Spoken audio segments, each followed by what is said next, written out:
Я буду рад снова приходить куда-то каждый день, заниматься общим делом, ставить перед собой новые задачи. Я соскучился по всему этому. С техникой мне еще предстоит разобраться. Я звонил 9-летнему внуку, чтобы выяснить, что такое USB. Но я справлюсь. Я люблю учиться. Я всю жизнь был предан компании, в которой работал.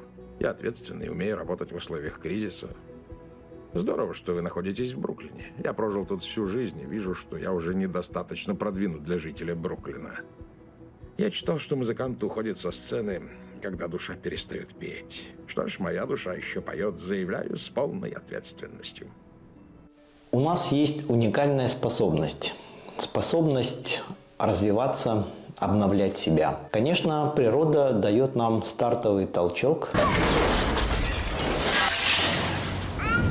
но от нас зависит сохранение этого импульса в будущем. Эту человеческую способность мы можем развивать до своего последнего дня. Представьте себе, вам станет 40 лет, и вы после вуза не проходили длительного обучения. Работодатели вас начинают обходить стороной, а с молодым поколением становится все меньше взаимопонимания. И в конечном итоге вы превращаетесь в одного из тех ворчливых стариков, взоры которых устремлены в прошлое. Вам ведь, по-моему, 59, и наверняка вы хотите попробовать в жизни что-то еще. После того, как проработал 43 года здесь? Ну, понимаете, Хотите меня уволить? мы бы назвали это иначе, но, конечно, в целом вы угадали. Да. Мы хотим предложить вам программу. Обучающие курсы за счет государства. Личностный рост. Мы живем в эпоху цифровых технологий. Ладно, я все понял. Может, будет лучше, если я просто встану и уйду? Хорошо. Ну, ладно, счастливо. Минутку, увы, мы приготовили вам прощальный подарок. Это для работы в саду. Не самая привлекательная перспектива, не так ли? Без осознания того, как правильно учиться, этого будет сложно избежать. Многие знают, что нужно учиться всю жизнь. Но немногие это делают, и еще меньше делают это правильно. Мы обучаемся на протяжении всей жизни, возможно, даже не сильно меньше, чем спим. При этом напомню, что спим мы почти четверть своей жизни. Мы учимся говорить, ходить, ухаживать за собой, водить машину и любить. И природа не ограничивает нас в этом путешествии, особенно когда мы работаем и создаем что-то новое. Чтобы учиться все более сложному и чтобы учиться быстрее остальных, надо быть профессиональным учеником.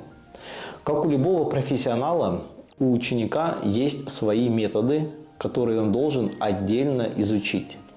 Точно так же пловец изучает технику кроля, а менеджер – операционный менеджмент. Я выделил несколько методов ученика и назвал их практиками саморазвития. Среди этих практик инвестирование и учет времени, систематическое медленное чтение, мышление письмом, мышление проговариванием, организация досуга, формирование окружения, стратегирование и планирование. Как любой профессионал, ученик использует эти практики ежедневно в процессе изучения нового. И таким образом происходит ежедневное обновление себя. Мы говорим об 1-3 часах ежедневно на изучение нового и применение этих знаний в реальных проектах. Профессиональный ученик хорошо разбирается в том, почему и что изучать, когда и как быстро учиться. И еще в 21 веке нужно учиться вместе со своим экзокортексом. Это второй мозг или наш внешний мозг. Уже глупо тренировать только свой мозг. Он должен быть еще синхронизирован с программами на компьютере и смартфоне. Многие из тех, что готовы обновлять себя, не обращают должного внимания на настройку и умение обращаться со своим вторым мозгом. Например, водитель не может не думать об автомобиле. И учится он вместе с автомобилем. Точно так же ученик учится вместе со своим смартфоном и компьютером. О том, что такое экзокортекс, я расскажу в следующем видео. Быстрое и непрерывное обучение должно быть сознательным выбором для каждого. Это может стать новой грамотностью, которая в отличие от навыков читать, писать и считать, никогда не заканчивается. Новая грамотность означает, что безграмотным ты становишься сразу после того, как закончил учиться. Или посчитал, что ты свои университеты уже закончил. Мир изменился, и наше определение грамотности тоже должно измениться. Оставайтесь всегда любознательным, продолжайте учиться и одновременно работать. Старайтесь в работе использовать новые методы, а учиться как профессионал. Собственно, как правильно учиться, я рассказываю на своих учебных курсах.